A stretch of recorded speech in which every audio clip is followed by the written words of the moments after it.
The Pulse of Providence with Steph Machado on WPRI.com. Welcome to Pulse of Providence. I'm Steph Machado. Today we are continuing our conversations with candidates for the upcoming primary election for Providence's General Assembly seats. In Senate District 4, Senate President Dominic Ruggiero is being challenged by Democrat Lenny Sio. Stick around for the second half of the show where we will speak with Mr. Sio, but right now I have Senate President Dominic Ruggiero. Thank you so much for joining me. Thank you for having me, Steph. And I'll note that we are sitting more than 6 feet apart and, of course, in the nice ventilation of the outdoors. So first, I just want to ask, if you win re-election to your seat where you represent North Providence and Providence, will you seek another term as the president of the Senate? If I win my seat in North Providence and Providence, I intend to ask my colleagues once again for their support for the position of president of the Senate, yes. Okay. Your constituents are deciding between yourself and a gentleman, Mr. Sio, who is on the more progressive end of the Democratic spectrum. You are more of a moderate. Why are you the best choice for your constituents over your competitor? Well, I feel I've been there quite a while, and I know a lot of people feel that sometimes people have been in the legislature too long. I have constant contact with my constituents. I'm retired from my former position, and I have a lot of time to spend in the community, and that's what I do. I welcome the input of my constituents. They're the ones who tell me what they think that we should be doing up here in the General Assembly. We've done a lot of great things here the past 4 years. Unfortunately, we're facing a situation that no one ever anticipated, and that's the coronavirus. And it's put the kibosh on a lot of things that we had done in the past that I think we're going to be successful in the very near future. So it's a little difficult now. There's a lot of uncertainty in these times. But I think that I know what my constituents are thinking. They tell me what they're thinking. They communicate with me on numerous occasions during the course of the day, the course of the year. So I have a pretty good handle on what they're thinking. The Senate is currently not meeting. You don't normally meet in August, but this is a strange year. You did not meet for a number of months during the pandemic. Other bodies, legislative bodies across the state, were meeting remotely since March. Sure, there were some glitches and some issues, but to general success, I believe the Senate had its first remote committee meeting earlier this week, correct? Yes. I mean, we've had committee meetings right along, yes. Remotely and in person, with the appropriate spacing and mask wearing and all the protocols that the governor and the Department of Health has put in place. We have been meeting. We just haven't been meeting in the chamber. I just don't think it's a good idea to meet in that chamber because of the coronavirus. We've petitioned a lot of that area off, and we'll come in when necessary, but we don't feel that.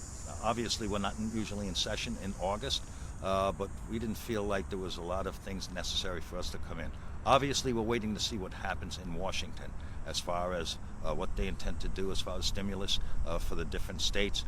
So that's something that we're keeping a close eye on in this point in time. But why not meet as a body, as the Senate, remotely, starting in March? There were many bills that were introduced in January and February that needed to be considered or could have been considered if you had met remotely, during the whole course of the pandemic. Well, first of all, our rules restrict us for voting remotely. We could have met remotely, but at the time, as I said, there was so much uncertainty. We didn't know if we were able to come back the next week, the following week. We didn't know. We didn't know where the coronavirus was going.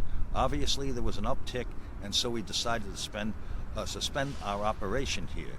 But it's not that we weren't doing any work. We were working remotely from home. A lot of senators were researching legislation. Our staff was helping people who needed assistance with unemployment, assistance with food stamps. This was a different year like none of us have ever experienced before. And so we really didn't know what was happening in the next couple of weeks. We thought we might be coming back sooner than we did. When we realized what was happening, we had to make other plans, and that was to try to maintain a safe atmosphere for our colleagues and for our staff. Obviously, the public wasn't coming back into the building, so these were strange times, and it was difficult to figure out what was going to happen from one day to the next. When you do come back to consider the budget, again, we don't know if Congress is going to do something to help close the budget hole, but it's been nearly 2 months of the new fiscal year. When you do return, what is on the table in terms of cuts or new revenue? What would you support? That's very difficult to determine right now because we don't know how much money we're getting, if we're getting any. Everything is predicated upon the relief coming in from the federal government. If we don't have any type of relief, we're going to have to make some really tough decisions. Right now, I asked the Senate Finance Committee to look and see where we could cut, where we can economize, where we can be more cost effective as far as what we do around here. So we're looking at that. Right now, we're hopeful that we do get enough revenue from the federal government to help us, and we're probably going to need revenue from the federal government for the next couple of years. Our economy is not going to bounce back and be what it was as soon as the coronavirus is over. We're going to have to do some deep digging and a lot of spade work to see how we can get our economy back to where it was before. I think the governor's done a great job. It's just that everyone is in the same boat. If you're looking at happening in Massachusetts, I would rather be Rhode Island than Massachusetts at this point in time. At what point do you stop waiting for Congress? They seem to be in a stalemate, and we know they tend to work slow in Washington. Yeah, well,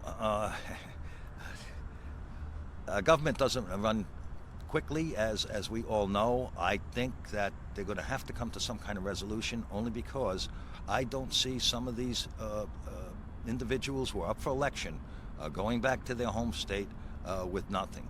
And you got to keep in mind, it's not just Rhode Island, it's every single state in this country is experiencing the same issues. So I think that Congress has to act before they go home for re-election or for election in order to satisfy this constituency. Would you consider any slowing down of the car tax phase out, meaning vehicle owners would get a smaller car tax cut and it would take a few more years for it to be phased out completely? Well, first of all, I'm a fan of the car tax and always have been, because I represent two communities that at the time we initiated the phase out, they were number 1 and number 3. You mean you're a fan of the car tax phase out? Phase out, yes. I am a fan of the phase out, not of the car tax, yes. I think we did a great job. We took, I know in Providence, we took in my district, we took 32,000 vehicles off the tax rolls. I think it was a tremendous relief for people. I know the people of North Providence have supported that, and I support it. The question is, depending on what we get from the federal government, depending on what our revenues look like, we'll make that determination at that time. But I would like to see another phase of the phase out go through. Okay, but it's on the table to slow it down. As we say, everything is on the table right now because we don't know what's happening. So, does the budget hole make you think any differently about legalizing recreational marijuana as a revenue source? I've looked at that issue. I really don't. I think the social costs outweigh the revenue that we would be getting in from that. We're looking at different things. We have people that work at Electric Boat that's subject to federal regulations. I don't know how that plays into it. I've had a number of businesses contact me that say that some of their people use heavy equipment in the operation of their jobs, and they're fearful that they might have accidents on the job. There's a lot of concern out there. At this point in time, as a revenue source, I'm not in favor of recreational marijuana. The state took control of the Providence School District last year, and a short time later, the pandemic happened. Students went home to start distance learning right when the state and the city were trying to ramp up this turnaround plan. The Providence School District made some cuts a couple months ago in anticipation of getting level funding from the state. They did some layoffs, and they cut, for now, plans and programs to improve the school district. Again, that's assuming they're getting level funding. I'm curious, will you oppose cuts to the funding formula for state aid to Providence schools? We'd have to see that in the grand text of the budget itself. The Senate was very active in initiating the funding program a few years ago. I know Senator Gallo, that was on her priority list. I know I was a co-sponsor of that, and it worked out great.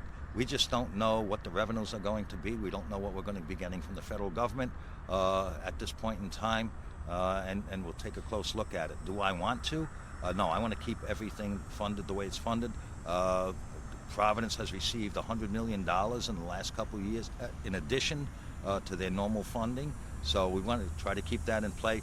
But as I said, everything is on the table. There's a lot of uncertainty out there, but that's what we're trying to do. That's our objective. Do you think the school children in Providence should go back to school in person this fall? If you could ask me that 2 weeks from now, I'll give you a more succinct answer. But I'm a little worried about that situation. What I don't want to see is children go back to school and then all of a sudden you have to shut it down because some people, some of the children came up positive, and then you'll have that spread from the children who weren't around each other that went around each other, and I think that would be. I don't think that would be a good thing at this point in time. Right now, in the two municipalities you represent, Providence is still above the 100 case threshold to reopen schools. Yep. North Providence is below it. I mean, is that just an equity issue in your mind, that there could be Providence kids learning that can't go to school, have to learn from home, but in North Providence, the students get to be in their classroom with their teacher? What do you make of that? Well, I mean, I don't really know what's going to happen, and there's going to be a lot of communities like that. I know some communities want to try in-person classes. Some communities, Warwick wants to do remote. I think each particular city and town has to decide on their own what's best for the children who are going to school in those communities. So I just think that this is a difficult situation, and I know it's difficult for the governor. She would love to see the students back in person, but she's between a rock and a hard place, because you have some people that don't want to go in person, and you have some people that want to send their children back to school in person so they can go to work and do what they have to do. Everyone's life has been upset by the coronavirus to some degree, so we'll have to see what plays out within the next couple of weeks. I think she made a great move, pushing back the starting date until September 14th, so we can see what's really happening. And as she said, science will basically govern her decision. All right, so we'll check back in 2 weeks on that. But if you do win re-election, what are your priorities for the next session? What legislation will you push for? Well, it'd probably be the same priorities we had this year, which we haven't.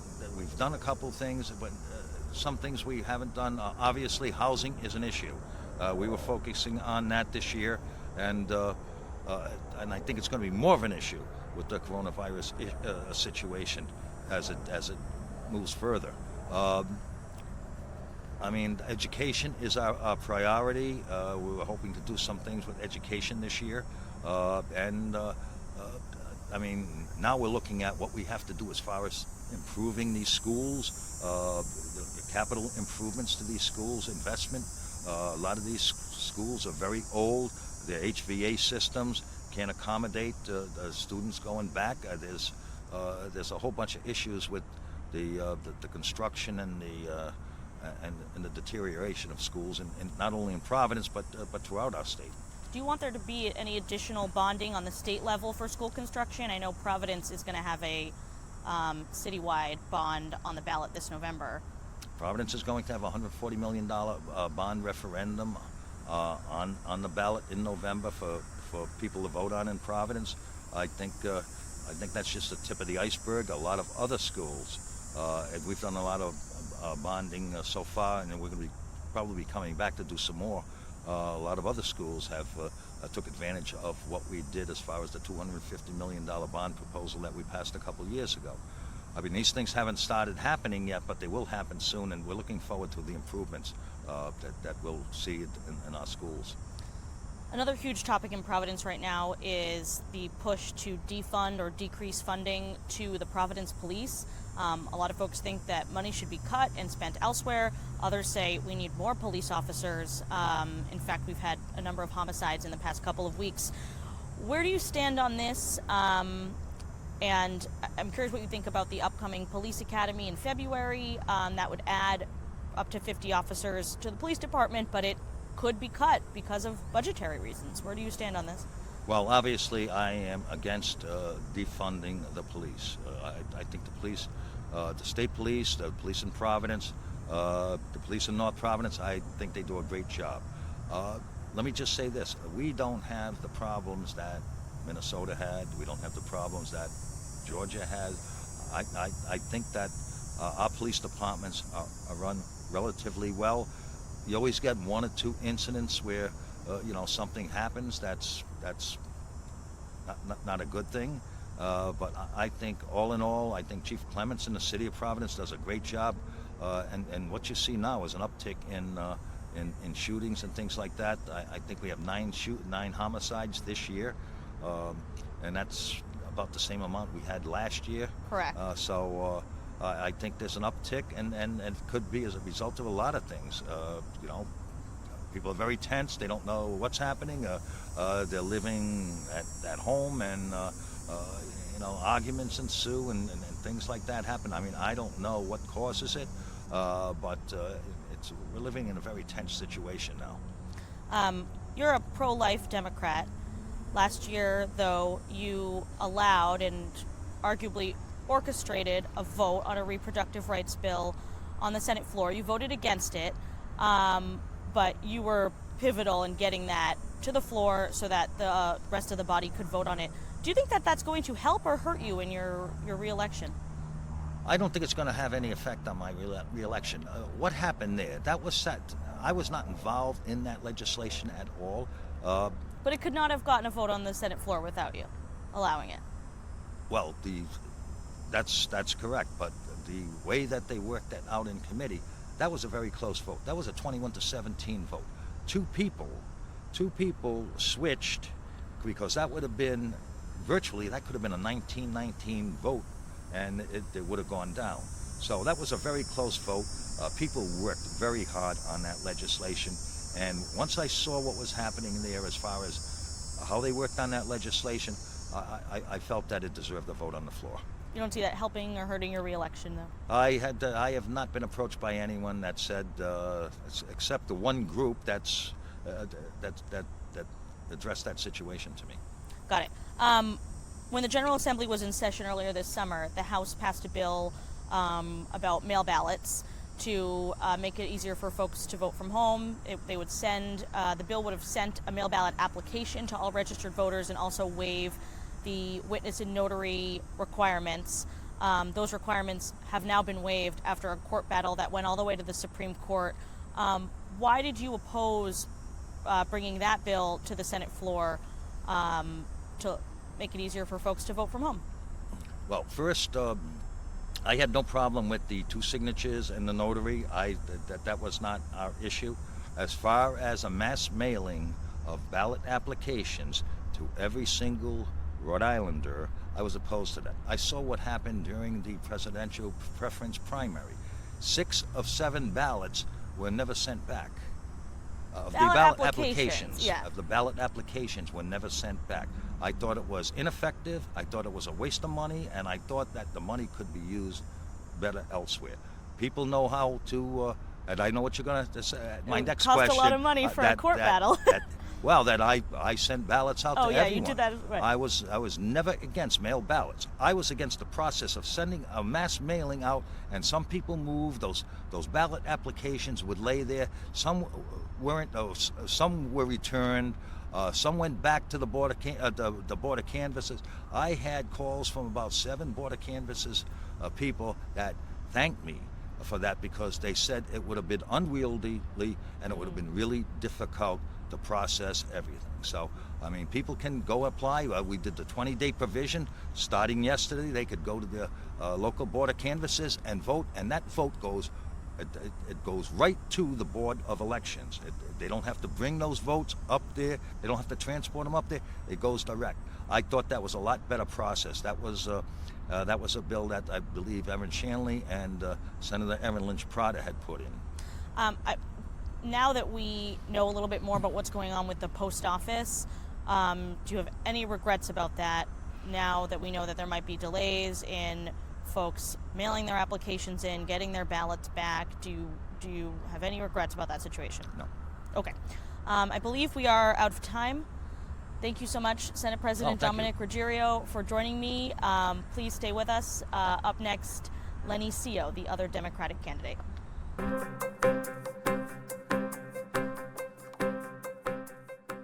Welcome back to Pulse of Providence. Joining me now is Lenny Sio, Democrat from Senate District 4, who is challenging Senate President Dominic Ruggiero in the September 8th primary. Thanks so much for joining me, Lenny. Stephanie, thank you so much for having me. And I really want to extend my thank you for meeting me safely online in Zoom. That's how Rhode Island's going to stay a green zone, by doing interviews and everything and keeping our vigilance up. So thank you very much for doing it this way. Absolutely. Technology is making it a lot easier to communicate these days. So I first just want to, your constituents are not as familiar with you as they are with Senate President Ruggiero, since he has been in office for a long time. So I actually just wanted to give you a minute. Can you just tell me where you're from, how long you've lived in the district, and what you do for work? I am a registered nurse, and I moved to North Providence roughly 16 to 18 years ago. I love living in North Providence, in this area of Providence. I grew up in Cranston, and it has a certain familiarity to it, but I am in the district and I love living here, and I'm mainly running for all of us in the state of Rhode Island, because I'm running to create change. We need a return to civic leadership in the state of Rhode Island, and we need politicians, career politicians, we need to beat career politicians to move forward. And what is your main reason for deciding to challenge the Senate President? He's, been elected multiple times in your district, and what made you decide this year to challenge him for his seat? Because this was the time to do it. This was the time in my life that I realized that if I don't participate in our local government and our state government, that we will not create change in Rhode Island. We need to move forward. And I keep using the word civic leadership, but that is what's making me run. We need policies that actually work for the people of Rhode Island. The Senate President has continually cut Medicaid, and his cutting of Medicaid hurts the people in my district. And I witness it at work, where the reimbursements, we have the lowest Medicaid reimbursements in the country, and especially throughout New England. We need to raise those Medicaid reimbursements so that more people can get health care. And you can ask any surgeon or any doctor how low the Medicaid reimbursements are. And that was one of my main motivators for running as a registered nurse.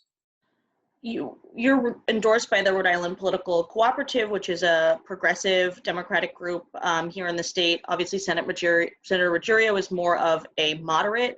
How do you think that plays with the folks in your district? Are they ready for someone a little bit more progressive?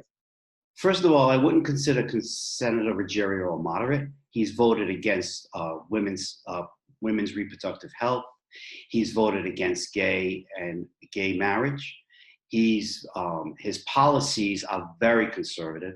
He's connected to major donors, major healthcare PACs that influence how he makes his policies. And as far as progressive, and I know we need to find people, but progressive is civic leadership. Look at all the people that I'm running with.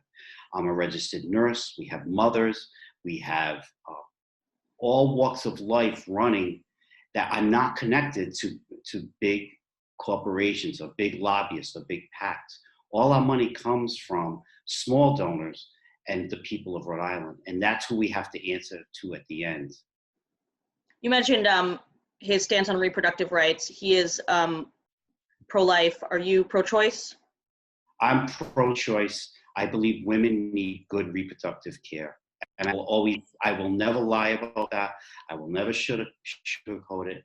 Women need good reproductive care and they need access to health care. The Senate president last year did allow a reproductive rights bill to go to the floor. He voted against it, as you mentioned, but without him, it would not have passed, right? How many years he suppressed it? Say that again? Look how many times he suppressed that from going to the floor. Oh, in prior years. In prior years. I'm curious, though, the fact that he did it in his most recent term, do you think that's going to have an impact on the race? Do your constituents see that as a positive, as a negative? I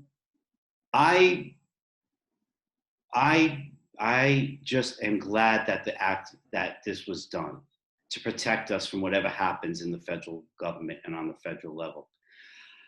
It took a lot of pressure and a lot of work from the Women's Caucus to have this happen, and I'm very grateful for what they did. I do get a lot of pushback about the people I meet at the door that are right to life. But again, I will never lie. I will always believe that women need good reproductive care and that they need access to affordable health care. And we need to expand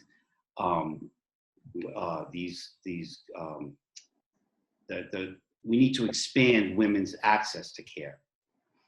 I'm curious how campaigning has been going for you. Obviously, it's a strange time with going door to door and distancing. And, listen, Senate President Ruggiero is a longtime politician. I checked both of your campaign accounts a short time ago. You have like 2,000, 2,500 in your account. He's got 200,000. So what has it been like to campaign, first of all, in this strange season, and then also against someone who is so powerful?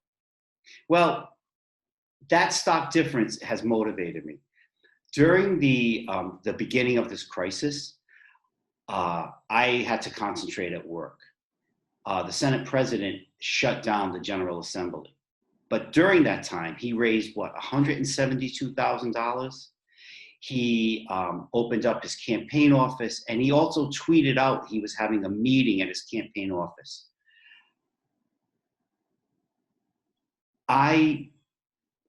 That motivated me more than you could possibly imagine. My campaign manager, Lucy, one of my campaign staff, Peter, we've taken every dollar and stretched it. And we have a boots on the ground campaign. We're going door to door, but we do it safely because I train them. We stand 8 feet away from the door after we ring the bell. We also pass out hand sanitizer, or we ask them to wash their hands after they've met us. And we're still going door to door, and we're still getting a good response. It doesn't matter how much money you have. It's what's in your heart that can make change. And don't ever underestimate a small group of people that will challenge the status quo and change it. What would your main priorities be if you're elected to the Senate? What would be the first bill you would introduce? The first thing I want to do is get the Medicaid reimbursements up. And I want to reverse the trend of the privatization of Medicaid and Medicare. We spend almost 60% of our Medicaid dollar on the management of healthcare. We should reverse that trend and bring 60% to the patient care. And the next thing I would like to do is expand healthcare. During this crisis, it laid bare how this corporate healthcare system is unsustainable. If you only can get your healthcare, affordable healthcare, through your job, and you lose your job, which I think, what was the number today? Like 43% of those jobs are gone and aren't coming back. That leaves so many people without healthcare and affordable healthcare. And then they're on unemployment. They have to pay their rent or their mortgage. We need to change the corporate healthcare system to include all Rhode Islanders. It's an investment in every Rhode Islander. Healthcare is a true investment in every Rhode Islander. And that's how we create a sustainable future.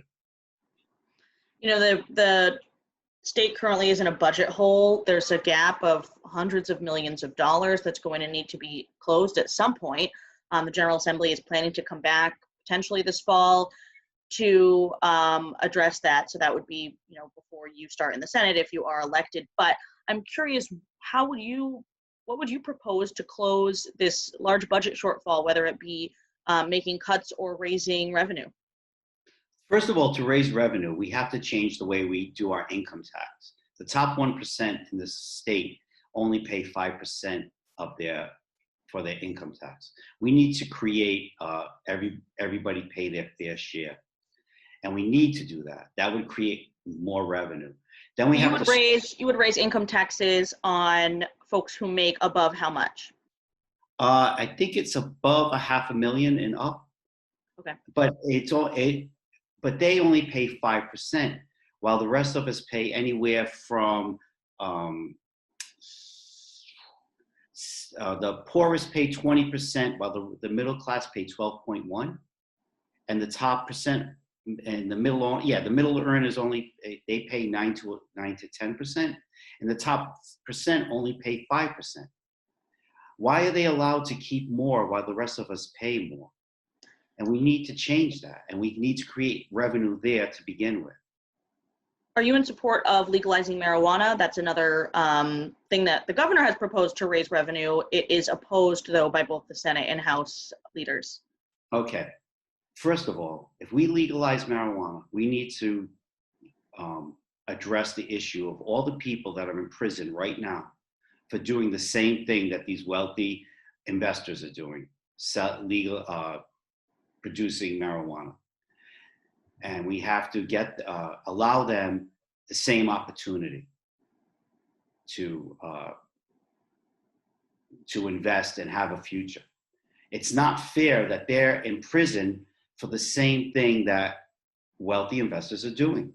I am for legalizing it to create revenue, but I'm not for leaving people in prison that were put in prison for selling marijuana when it was illegal. As a nurse, do you have concerns about the health and societal impacts of marijuana being legal and potentially more widely used? I do, but it's just like alcohol. I find it that you need to be educated on it, and you need to prepare people, and you need to have regulations. It's the same. I'm concerned about alcohol. I'm concerned about marijuana, the increase in use of it. We find that we're having harder times at work, taking care of patients that smoke regularly or drink on a regular basis or do both. We need to address these issues first and foremost, and we need to educate people on it. Providence schools were taken over by the state last year. They were in the midst of the state takeover when the COVID-19 pandemic hit. Kids had to go to distance learning. I'm wondering whether you are in support of the Providence, the state takeover of the schools, and how do you think it's been going so far? I mean, we're in a budget crunch, and they're preparing to make cuts potentially in the school department. Well, again, the very things they go after are the people that cannot defend themselves.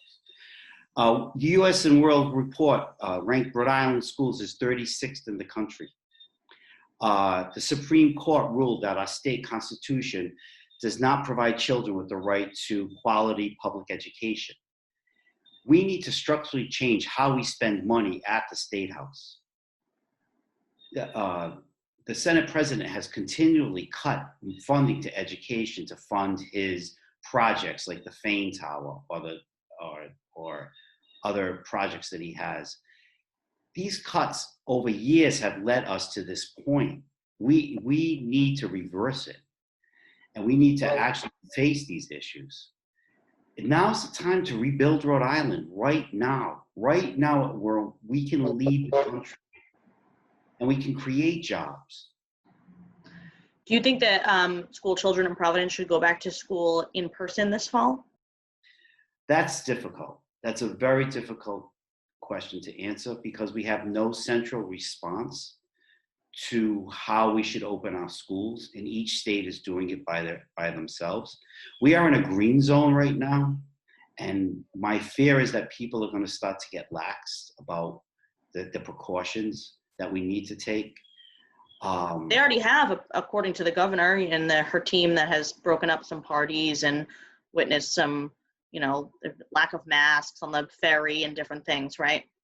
Yeah, and that's my biggest fear. And this false idea that children cannot get sick from it or that they can't get it is wrong. They could be, they're no different than us. They could be carriers. They can get sick from it. We need to move very slowly, and I don't think we're going to have. It's going to take a lot of money. It's going to take a lot of um, intuition to move our school system forward. And then on top of that, our schools are crumbling. The Providence schools, they did a report from Johns Hopkins that they left in tears when they saw our public schools. And they've seen worse schools throughout the country and left in tears with our schools.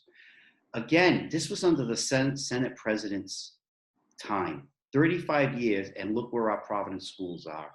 And where goes Providence? Where goes the rest of the state? Another huge topic in Providence right now is defunding the police. There's a large group of advocates who want funding to the Providence police to be cut. Where do you stand on that? The other side of the coin says, listen, we need more police officers. We've had 5 homicides in Providence in the last 2 weeks. Okay. This is, I think defunding the police is the wrong term to use. We need to refund Health and Human Services. Police, nurses. But you got to find the money. You got to find the money for that somewhere, and that's what the defunding police is. Folks are arguing, right? They say stop giving so much money to police and fund these other services. And we need to look at how we fund the police, and we need to look at how we fund everything. But we need to fund Health and Human Services.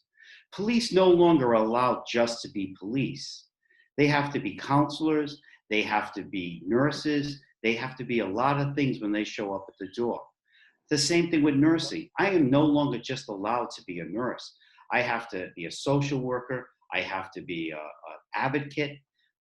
My job the lines for our jobs have blurred because of the cuts to the system. We no longer have the resources we need to get to help the people that need us. And we really have to look at how we fund our police departments, how we fund our healthcare, and we need to reinstate funding to to the Department of Health and Human Services. We need to expand it. So I'm not super clear on your police answer. Do you think that funding should be cut to them? For example, they have a police academy coming up in February where they would hire 50 new officers. Would you cut that potentially? No, because we need new, better trained police officers. We need to train them, and we need to keep that funded. At the same time, we need to look at how we fund them and where the money goes. Like any other budget, we need to look at it and see how it goes. It's like any budget. We have to find out exactly where the money's going and where we can redistribute the money to get better services for the people of Rhode Island and for the police themselves. The issue of mail ballots has been a big one for this election, and in your race in particular, because the Senate president did oppose a bill that the House passed. He did not want to bring it to the Senate floor. That would have made it a little bit easier to vote from home. It would have sent everyone a mail ballot application and waived the notary witness rules. He did not oppose waiving the notary witness rules. The part that he opposed was sending everyone a mail ballot application. What is your take on that? Well, on the very day that John Lewis died was the day that the Senate president suppressed the vote in Rhode Island. That's quite an accusation. So that was an abuse of power, what he did. And then he turned around and sent out mail ballots to all his constituents, his alone. And he said in an angry tweet to Governor Raimondo that she's not running for office this year. So you see it as a political decision. Yes, I don't see it. I would never make that decision. The more people that vote, the better our democracy works in the state and throughout the country. Has your campaign also been providing mail ballot applications to folks? Doing it door to door. Yeah. we went door to door when we were going, and we asked them, they have a mail-in ballot. Do they know how to do it? We have one ready if they need it. A lot of people don't have printers. A lot of people only had access to the internet through their local library. So we did hand out mail-in ballots as we went along. Okay, so pretty much the same thing that Senator Ruggiero did. Obviously, the difference is that he could have supported the legislation that would have automatically sent everyone a ballot. Yes, and we had to do that as a response to what he did. Lenny, thank you so much for joining us. It was a pleasure to speak with you about your campaign. I wish you good luck, and thank you again. Stephanie, it's hard work and determination that gets you where you are, and we're making our luck, and we're going to make this happen. Thank you so much for your time today. Thank you for watching Pulse of Providence. We'll see you next time.